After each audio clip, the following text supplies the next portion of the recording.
সম্প্রতি নেটফ্লিক্সে মুক্তি পেয়েছে সিস্টার ডেথ, যেটা 2017-র ভেরোনিকা মুভির ডাইরেক্ট প্রিকুয়েল। ভেরোনিকা মুভিতে যে সিস্টার নার্সিসাকে দেখানো হয়েছিল, অর্থাৎ যার চোখ দেখে ভেরোনিকা ও তার বন্ধুরা তাকে সিস্টার ডেথ বলে ডাকত, এই গল্প তাকে নিয়ে। সিস্টার ডেথের গল্প কিন্তু একেবারেই ফিকশনাল নয়, বরং এর একটা বড় অংশ সত্য ঘটনার উপর, যেটা আমি ভিডিওর শেষে বলেছি। তো শুরু করা যাক সিস্টার ডেথের ঘটনা। সময়টা 1939। পেরোব্লাস্কো নামক ছোট্ট গ্রাম থেকে এক ঈশ্বর প্রদত্ত মেয়ের খবর স্পেনের বিভিন্ন গ্রাম সহ মফস্বলের দিকে ছড়িয়ে পড়ে। সে নাকি ভার্জিন মেরিকে দেখতে পেত। সূর্যের দিকে তাকিয়ে সে মাঝের মধ্যেই ক্রুশবিদ্ধ জেসাসের মতো বসে পড়ত। তার মিরাকল কাজের খবর জানতো না এমন স্পেনীয় খুব কমই আছে। গ্রামের সবাই এই ছোট্ট মেয়েটিকে ঈশ্বরের দূত বা হোলিগার্ল ভাবত। নাম হেরমানা নার্সিসা। এখন সময় 1949। নার্সিসা স্পেনের এক কনভেন্টে টিচার হিসেবে নিযুক্ত হয়েছে, তবে সে এখনো নান হয়নি। কনভেন্টে তাকে ওয়েলকাম জানায় সিস্টার জুলিয়া। এই কনভেন্ট 1936-এর স্পেন সিভিলিয়ার ওয়ারের সাক্ষী। দেওয়ালে গুলির চিহ্ন তার ভয়াবহতা বহন করছে। যুদ্ধের সময় প্রাণ বাঁচানোর জন্য সবাই কনভেন্ট ছেড়ে দিলেও শেষের দিকে বিশপ সরকারের থেকে পুনরায় এই কনভেন্টের দায়িত্ব নিয়ে এটাকে গরিব মেয়েদের পড়াশোনার জন্য স্কুল বানায়। পুরনো নানদের মধ্যে রয়েছে সিস্টার জুলিয়া, ম্যাডাম সুপিরিয়া এবং সিস্টার সাকারিও। তার আগমনের খবর জুলিয়া সুপিরিয়াকে জানাতে গেলে ফাঁকা হলে দাঁড়িয়ে থাকার সময় একটা মার্বেল নার্সিসের পায়ের দিকে গড়িয়ে আসে। তবে কিছু ভাবার আগেই তাকে ওয়েলকাম জানালো ম্যাডাম সুপিরিয়া। তিনি অনেক আগে থেকেই নার্সিসের ব্যাপারে জানতেন। পেরোব্লাস্কো থেকে শুরু করে গোটা স্পেনে তার সুনাম। এই কনভেন্ট খুব ভাগ্যবান যে সিস্টার আইনিসের পরিবর্তে স্প্যানিশ লিটারেচার এবং ন্যাচারাল সায়েন্স পড়ানোর জন্য নার্সিসা তাদের জয়েন করেছে। জুলিয়া তাকে কনভেন্ট ঘুরিয়ে দেখানোর সাথে সমস্ত দায়িত্ব বুঝিয়ে দেয়। এখানে প্রত্যেক সিস্টারের থাকার জন্য আলাদা রুম আছে। সেই মতো নার্সিসা নিজের রুমের বাঙ্কে ট্রাঙ্ক রাখতে গেলে একটা লোহার বক্স খুঁজে পায়, যার মধ্যে ছিল একটা নকশা কাটা কাঁচি, কিছু লেটার্স এবং এক মৃত সিস্টারের ছবি, যার নাম সিস্টার সোকোরো, যিনি এই কনভেন্টে ভ্যালেন্সিয়া থেকে এসেছিলেন। বক্সটা হাঁটার সময় সামনে চেয়ারটা একবার নড়ে হঠাৎ ছিটকে পড়ে গেল। সাথে সাথেই দরজা ধাক্কার শব্দ। নার্সিসা দরজা খুলে বাইরে আসলে কাউকে দেখতে পায় না। নজর গেল সামনের দেওয়ালে, পেন্সিল দিয়ে একটা ছবি আঁকা। পরের দিন সকালে নার্সিসা প্রার্থনা শেষ করে কনফেস রুমে জানায় সে এখনো নান হওয়ার জন্য নিজেকে উপযুক্ত মনে করে না। তার কিছু সময় দরকার, কারণ মনের মধ্যে আজও কিছু সংশয় রয়েছে।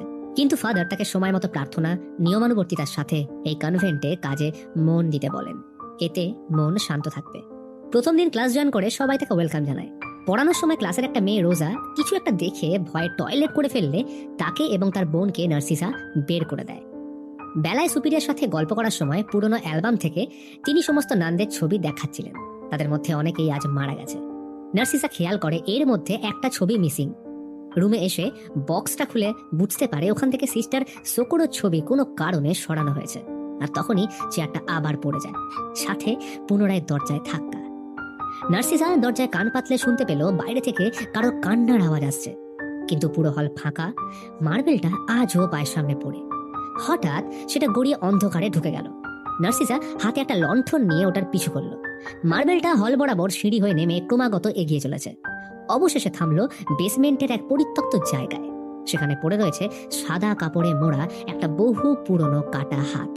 সেটাকে এনে দেখালে সুপিরিয়া বললেন এটা সেন্ট মার্থার হাত। যুদ্ধের সময় এই হাত কোথাও হারিয়ে গেছিল, কেউ জানতো না এটা কোথায় আছে, কিন্তু তুমি মাদার মেরির আশীর্বাদে হাত পুনরায় খুঁজে পেয়েছ। তবে সিস্টার জুলিয়া প্রশ্ন করলো, তুমি কি করে জানলে যে ওটা ওখানেই রয়েছে? প্রত্যুত্তরে জানালো, আমি জাস্ট একটা আওয়াজ শুনেছিলাম, বাকিটা নিজের অজান্তেই হয়েছে। রাতে নার্সিসা ঘুমোতে যাওয়ার সময় দেখে এক নান কালকের জন্য সুইটস বানাচ্ছে, কিন্তু প্রত্যেকটা ফ্লেভার মিশে যাওয়ার কারণে তিনি সেগুলো গোছাতে ব্যস্ত হয়ে পড়েন। তিনি নার্সিসাকে কয়েকটা সুইটস খেতে দিলেন স্বাদ চেক করার জন্য। সেই মতো নার্সিসা তাকে হেল্প করার সময় দুটো সুইটস খেতে মুখ থেকে রক্ত বেরিয়ে আসে। মনে হলো গলায় কিছু আটকাচ্ছে। তখনই মুখ থেকে বেরিয়ে আসে দুটো চোখ। সামনে দাঁড়িয়ে থাকা নান তার দিকে তাকিয়ে অদ্ভুতভাবে পৈশাচিক হাসি হাসছে। তখনই দেখলো ওই নানের দুটো চোখ নেই। এই ভয়াবহ দৃশ্য দেখে নার্সিসা চমকে উঠলে বুঝতে পারে এটা তার স্বপ্ন। সকালে দুজন মেয়ে তার রুমে জগ চেঞ্জ করতে এলে দেওয়ালে আঁকা ওই পেন্সিল ড্রয়িং দেখে ভয় পেয়ে যায়। কিন্তু এতে ভয় পাওয়ার কি আছে? আজ ক্লাস ফাঁকা দেখে নার্সিসা বাগানে আসলে রোজার থেকে জানতে পারলো প্রতি বুধবার ওয়াশিং ডে, অর্থাৎ এই দিনে শহরের বিভিন্ন জায়গা থেকে আসা কাপড় মেয়েরা পরিষ্কার করে, এমনকি যারা স্কুলে ডোনেশন পাঠায় তাদেরটাও। কথিত আছে এই কাজ করলে তারা নাকি ভালো বর ও কাজ পাবে। এর মধ্যেই নার্সিসা রোজাকে জিজ্ঞেস করলো তার আগের দিন ক্লাসে ভয় পাওয়ার কারণ, কিন্তু কোনো উত্তর দেওয়ার আগে রোজার বোন তাকে থামিয়ে দেয়। রাতে প্রেয়ারের সময় নার্সিসা দেখে তার রোজারি থেকে রক্ত বেরোচ্ছে, আর সামনেই পড়ে আছে তার মৃতদেহ, যা হাওয়ায় ভেসে তার দিকে তাকিয়ে হাসছে। ঘোর কাটলো জুলিয়ার ডাকে। প্রেয়ার সেরে রুমে আসলে শুনতে পেল গান বাজছে। মেয়েরা আসলে অনেকদিন পর গান শুনে আনন্দে নাচ করছে। তাদের মধ্যে অনেকেই ছোটবেলায় নাচ শিখত, কিন্তু নানান নিয়মের কারণে এখানে সেসব করা হয়ে ওঠে না। প্রথমে নার্সিসা রাগ করলেও তারা তাকে মানিয়ে নিলে কিছুক্ষণ একসাথে নাচ করে। এইভাবেই সবার সাথে একটু একটু করে নার্সিসার বন্ধুত্ব গড়ে উঠছিল। মাঝরাতে একটা মেয়ের টয়লেট পেলে রোজা তাকে নিয়ে বাথরুমে আসে। মেয়েটা ভিতর থেকে কল চালু করতে বললে রোজা খেয়াল করলো যে কল নিজে থেকেই চালু হয়ে গেল। সাথে মেঝের দিকে নজর গেলে দেখলো টাবের পাশে সেই নকশা করা কাঁচিটা পড়ে, আর তখনই টাবে জল ভরে তার উপর এক অবয়ব ফুটে ওঠে। রোজা কল বন্ধ করে যেতে গিয়ে দেখলো নালির মুখে এক গোছা চুল আটকে। এর সাথেই একই সময় নার্সিসা কারোর ভারী পায়ে হেঁটে যাওয়ার শব্দের সাথে আয়নায় সিস্টার সোকোরোর এক ঝলক দেখতে পায়। তখনই জুলিয়া রোজাকে এনে বাকি মেয়েদের উপর বকাবকি শুরু করে, কারণ রোজা নাকি একটা মেয়ের চুল কেটে দিয়েছে, আর প্রমাণ হিসেবে তার কাছে পাওয়া গেছে সেই কাঁচি। নার্সিসা দেখেই বুঝতে পারলো এটা সিস্টার সোকোরোর, কিন্তু রোজার মতে এটা সেই মেয়েটা করেছে, এমনকি সে তাকে টাবের মধ্যে ডুবতেও দেখেছে। কথাটা শুনতে জুলিয়া রোজাকে এক থাপ্পড় মেরে সবাইকে ঘুমোতে যেতে বলে। নার্সিসা তৎক্ষণাৎ রুমে এসে বক্স চেক করলে দেখে কাঁচিটা নেই। তাহলে তার অ্যাবসেন্সে রুমে কে ঢুকেছিল? সকালে গ্রেভিয়ার্ড গেলে দেখে সেখানে সিস্টার সোকোরো অ্যালবেডা নামের একটা কবর রয়েছে, কিন্তু প্রশ্ন হলো এনার ছবি কনভেন্ট অ্যালবাম থেকে কেন সরানো? আজ ক্লাসে রোজা আসেনি, কারণ তাকে বন্দি রেখে শাস্তি দেওয়া হয়েছে। নার্সিসা কিছু খাবার নিয়ে ওর সাথে দেখা করে জিজ্ঞেস করলো, আচ্ছা রোজা, তুমি ওই কাঁচি কোথায় পেলে? সিস্টার, সত্যি বলছি, আমি ওটা বাথরুমে পড়ে থাকতে দেখেছিলাম। আচ্ছা, তাহলে জলের ওই মেয়েটাকে? রোজা বলল, আমার কথায় কিছু যায় আসে না, শুধু এটুকুই বলবো এই কনভেন্টে আমাদের বয়সী একটা মেয়ের আত্মা আছে, যার সাথে আমরা কেউ খেলি না, এমনকি ওর ড্রয়িং কেউ স্পর্শ করে না। সিস্টার আইনিস আমাদের ভয় দূর করার জন্য ড্রয়িংটার একটা পা ড্র করেছিলেন। এরপর সেই মেয়ের আত্মা আইনিসের নাম বোর্ডে লিখলে বিশেষ কারণে উনি পরের দিন কনভেন্ট ছেড়ে চলে যান। সবাই বলে বৃদ্ধা মায়ের দেখাশোনা করতে বাড়ি গেছেন, কিন্তু আমরাই জানি আসল ব্যাপারটা। আসলে এই মেয়েটা যার নাম লেখে সে অভিশপ্ত হয়ে যায়। বেলায় সুপিরিয়ার নার্সিসাকে আইনিসের ড্রেস পরানোর সময় নার্সিসা আইনিসের ব্যাপারে জিজ্ঞাসা করলে তিনি এটাকে বাচ্চাদের মন গড়া গল্প বলে হেসে উড়িয়ে ড্রেস চেঞ্জ করার জন্য সিস্টার মার্সিলাকে ডাকতে চলে যায়। তখনই পিছন থেকে কেউ একজন নার্সিসার ড্রেস টেনে দম আটকে মারার চেষ্টা করে। প্রচন্ড কষ্টের সাথে এই যাত্রায় নিজেকে বাঁচালে দেখে এটা তার দুঃস্বপ্ন। ঘুম ভাঙতেই নজর গেল দেওয়ালের পেন্সিল ড্রয়িংটার দিকে। আজ ক্লাসে চন্দ্রগ্রহণের ব্যাপারে পড়ানো হচ্ছিল। তারা এই ব্যাপারটা নিয়ে বেশ ভয়ের মধ্যে আছে, কারণ তখনকার দিনে চন্দ্রগ্রহণ একটা খারাপ সাইন হিসেবে ধরা হতো, কারণ এই সময় নেগেটিভ পাওয়ার ক্ষমতাশীল হয়ে ওঠে। অনেক সময় চন্দ্রগ্রহণ ডাইরেক্ট দেখলে মানুষ অন্ধ পর্যন্ত হয়ে যেতে পারে, যার কারণে আমরা এটাকে বিশেষ কোনো যন্ত্র বা নেগেটিভ ফটোর মাধ্যমে দেখে থাকি। এই বিষয়ে আরো আলোচনা করা হলে রোজা ভয়ে ক্লাস ছেড়ে পালিয়ে যায়, কারণ ব্ল্যাকবোর্ডে কেউ রোজা নামটা 3 বার লিখেছিল। নার্সিসা সবাইকে বকে চুপ করিয়ে দিলেও ওর কাছেও এর কোনো উত্তর নেই। নার্সিসা রোজার সাথে এরপর দেখা করে তাকে সাহস জুগিয়ে বলে, আমি জানি এখানে কেউ আছে, শুধু তুমি আমায় তাকে খুঁজতে বা দেখতে সাহায্য করো। এই বলে ওরা দুজন একসাথে দেওয়ালে ড্রয়িংটার আরেকটা পা ড্র করে অপেক্ষা করতে থাকে কনভেন্টের সেই আত্মাকে দেখার জন্য। কিন্তু নার্সিসা তাকে দেখতে না পেলেও রোজা নার্সিসার পিছনে ঠিক দেওয়ালের ক্রসটার সামনে কাউকে দাঁড়িয়ে থাকতে দেখে ভয় পেয়ে যায়। তখনই চেয়ারটা ছিটকে পড়ে গেল। সে বিস্ফারিত চোখে একভাবে নার্সিসার দিকে তাকিয়ে। রোজা বলল, সিস্টার, এটা কিন্তু কোনো বাচ্চা মেয়ে নয়, বরং অন্য কেউ, আর সে কিছু বলতে চাইছে। নার্সিসা কৌতূহলবশত পেছন ফিরতেই দেখে রোজা উধাও। পুরো কনভেন্টে এসে রোজাকে খুঁজতে থাকে, কিন্তু কেউ তাকে দেখেনি। এখানে জুলিয়ার সাথে কনফ্রান্ট হলে নার্সিসা বুঝতে পারে জুলিয়া আসলে তার বিপক্ষে। কনভেন্টে তার আশা শুরু থেকে সে মানতে পারেনি, এমনকি ওনার মতে স্পেনে নার্সিসার সুনাম সবটাই নাকি ভাওতাবাজি। তাই জুলিয়া তাকে কনভেন্ট ছেড়ে চলে যেতে বলে। এই সব কিছু উপেক্ষা করে নার্সিসা প্রেয়ার হলে আসলে শোনে কনফেশন রুম থেকে রোজার আওয়াজ আসছে। নার্সিসা ওটার কাছে আসতেই কেউ যেন ঠেলে ভিতরে ঢুকিয়ে দিল। আচমকা শুনতে পেল ফাদারের কণ্ঠস্বর, যেটা ধীরে ধীরে এক মেলি কণ্ঠে পরিবর্তিত হয়ে বলে, জরুরি নয় যে সব জিনিস চোখেই দেখতে হবে। তখনই নার্সিসার সামনে একাধিক চোখের আবির্ভাব হয়। এই সিনটা সিম্বলাইজ করে আর্ক এঞ্জেলকে। আর ঠিক তখনই কয়েকটা হাত তাকে জড়িয়ে ধরলে আচমকা কনফেশন রুমের দরজা নিজে থেকে খুলে বেরিয়ে আসলে দেখে সেখানে ঝুলছে রোজা। সময় আসে রোজার শেষ কাজের। তাকে সুন্দর করে সাজিয়ে শেষ যাত্রার জন্য প্রস্তুত করা হচ্ছিল। এই অবস্থার মধ্যেও জুলিয়া নার্সিসাকে কথা শোনাতে ছাড়ে না। তার জন্য রোজা মারা গেল এই পয়েন্ট নিয়ে তাকে বারবার প্রভোগ করছিল। ফলে নার্সিসা দুঃখে নিজের রুমে এসে রাগে চেয়ারটা সোজা করে বারবার ঠুকতে থাকে। এরপর রাগে অভিমানে কনভেন্ট ছেড়ে যাওয়ার সিদ্ধান্ত নেয়। তাই ব্যাগ গুছিয়ে একা বেরিয়ে পড়তে আলো আঁধারি ভরতে শুরু করলো, কারণ আজ চন্দ্রগ্রহণ। কনভেন্টের বাইরে নার্সিসার প্রতিটা পদক্ষেপের সাথে যেন গ্রহণ একটু একটু করে জোরালো হচ্ছে।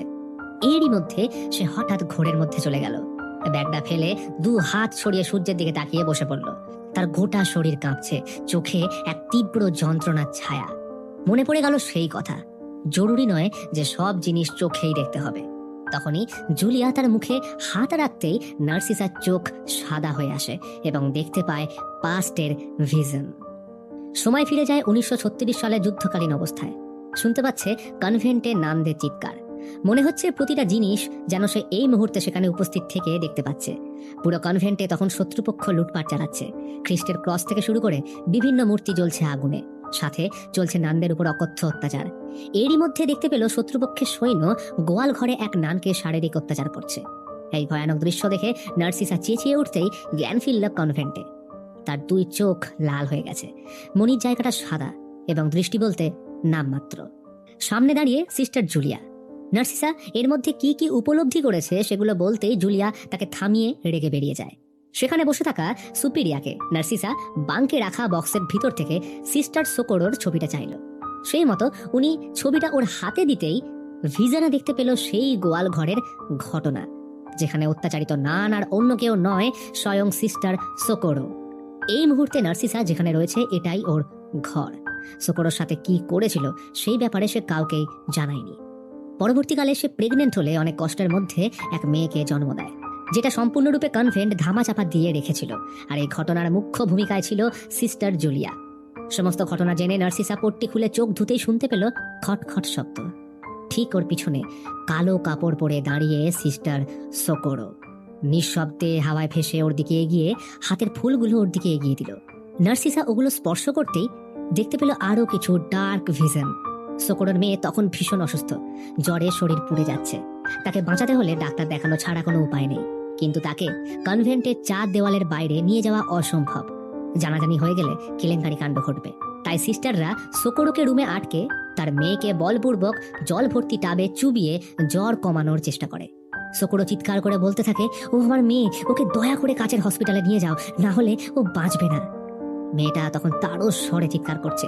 সে একটু মায়ের কাছে যেতে চায়, আর তখনই ধস্তাধস্তির মধ্যে টাবে আচমকা মাথা সজোরে লাগতেই বাচ্চাটা মারা যায়। বন্দি সোকোরো যখন মেয়ের চিৎকার শুনতে পেল না, তখন বুঝতে পারে কিছু একটা অঘটন ঘটে গেছে।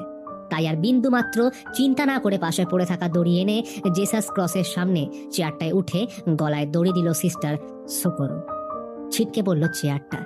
সবকিছু শেষ হওয়ার পর জুলিয়ার তত্ত্বাবধানে বাচ্চাটার মৃত্যু থেকে শুরু করে সোকোরোর ব্যাপারটাও কনভেন্টের ইতিহাস থেকে মুছে দেওয়ার চেষ্টা চলে। এতে সাথ দিয়েছিল তখনকার প্রধান নানেরা, যার মধ্যে সুপিরিয়া এখনো বিদ্যমান। এই কারণেই কনভেন্টে কান্না ও চিৎকারের আওয়াজ শোনা যেত। আর মাঝের মধ্যে রুমে চেয়ার পড়ে যাওয়া ও নার্সিসার পায়ের কাছে সোকোরোর মেয়ের প্রিয় মার্বেলটা বারবার চলে আসা, সবটাই ছিল দুজনের উপস্থিতির প্রমাণ। সোকোরো এবং তার মেয়ের সাথে হওয়া অনাচার পুরো পৃথিবীর কাছে লুকোনোর কারণে দুজনের আত্মা কোনোদিনও শান্তি পায়নি। সমস্ত ঘটনা জানার পর নার্সিসা রাগ চেপে রাখতে পারে না। সিস্টার সোকোরোর সাথে হওয়া অনাচার যেন তার নিজের বলে মনে হচ্ছিল। মন চাইছে সোকোরো আজ যেন তার প্রতিহিংসার আগুনে পুরো কনভেন্ট জ্বালিয়ে দিক। ফলে এই চিন্তা ভাবনা নিয়ে চিরজীবনের মতো তাকে মুক্ত করতেই নার্সিসার ক্ষমতার কারণে সোকোরোর আত্মা পূর্ণ ক্ষমতা লাভ করে। সেদিন বন্ধ দরজা খোলা থাকলে সোকোরো বাচ্চার মৃত্যুর বদলা নেওয়ার জন্য যা যা করবে ভেবেছিল, ঠিক তেমনটাই বর্তমান সময় ঘটতে থাকে। মনে হচ্ছে যেন পাস্ট আর প্রেজেন্ট মিলে একাকার হয়ে গেছে। আসলে দুষ্কর্ম ও পাপ কখনো হারিয়ে যায় না, কারণ সেগুলো সময়ের সাথে মানুষকে ঠিকই তাড়া করে বেড়ায়। যেমন করে সেদিন তার বাচ্চাকে ওরা জলে ডুবিয়ে মেরেছিল, ঠিক তেমন ভাবেই সোকোরো সিস্টার সুপিরিয়া ও জুলিয়াকে মর্মান্তিক মৃত্যুর দণ্ড দেয়। সুপিরিয়া মুখে রক্ত উঠে এবং একটা ভারী মূর্তি জুলিয়ার উপর পড়ে মুখ থেঁতলে মারা যায়। সর্বশেষে সোকোরো তার মেয়েকে টাব থেকে কোলে নিয়ে হারিয়ে যায় না ফেরার দেশে। শেষ হলো স্পেনের সেই কনভেন্টের কালো ইতিহাস। ভার্জিন মেরি হোক বা কোনো আর্ক এঞ্জেল, নার্সিসা এমন এক অদ্ভুত ও অলৌকিক শক্তি লাভ করেছিল যার ব্যাখ্যা হয়তো আজকের আধুনিক বিজ্ঞানের পক্ষেও দেওয়া সম্ভব নয়। ঘটনা এখান থেকে ফিরে আসে 20 মার্চ 1991 সালে, অর্থাৎ ভেরোনিকার ঘটনার সময়, যখন ক্লাস টিচার সবার সাথে সিস্টার নার্সিসার পরিচয় করাতে নিয়ে আসেন। ওনাকে এইখানে লিটারেচার পড়ানোর জন্য নিযুক্ত করা হয়। এই সিস্টার নার্সিসাই প্রথম ভেরোনিকাকে সতর্ক করেছিলেন তার উপর ভর করে থাকা নেগেটিভ শক্তি এবং ভবিষ্যৎ সময়ে আসা দুর্ঘটনার ব্যাপারে, যার গল্প আপনারা ভেরোনিকা মুভিতেই জানতে পেরেছেন, যার ভিডিও আমার চ্যানেলে পেয়ে যাবেন, যেটা সম্পূর্ণ সত্য ঘটনা অবলম্বনে, যা স্পেন ইতিহাসের প্রথম হন্টেড পুলিশ কেস। তবে সিস্টার ডেথের যে গল্প তুলে ধরা হয়েছে সেটা কিন্তু আংশিক সত্য। এই যেমন মুভির শুরু এবং এন্ডিংয়ে যে ব্ল্যাক অ্যান্ড হোয়াইট সিনগুলোর সাথে নিউজ পেপার কাটিংস দেখানো হয়েছে সেটা স্পেনের এক সত্য ঘটনা। 1960 সালে স্পেনের ক্যান্টাব্রিয়ার পেনাসাগ্রা পাহাড়ের কোলে অবস্থিত সান সেবাস্তিয়ান ডি গারাবেন্ডাল নামক গ্রামে 11 থেকে 12 বছর বয়সী 4 জন মেয়ে সেন্ট মাইকেল আর্কএঞ্জেল এবং ভার্জিন মেরিকে দেখতে পাওয়ার ঘটনা ছড়িয়ে পড়ে। সাথে তাদের করা মিরাকেল এবং এর খবর স্পেনের নিউজ চ্যানেল থেকে শুরু করে পেপারেও কভার করা হয়েছিল। এই 4 জনের নাম ছিল মারিয়া লোলি, মারিয়া ক্রুজ, কনচিটা গঞ্জালেস এবং জ্যাচিন্টা গঞ্জালেস, যাদের ঘটনা মাথায় রেখেই ডাইরেক্টর পেকো প্লাজা এই মুভি পরিচালনা করেছেন, যার নাম সিস্টার ডেথ। ভিডিওটা যদি এত অবধি দেখে থাকেন তাহলে অবশ্যই জানাবেন সিস্টার ডেথ ভালো লাগলো নাকি কনজিউরিং ইউনিভার্সের দ্য নান 2 এর গল্প। কমেন্ট বক্সে অবশ্যই আপনাদের মতামত জানান।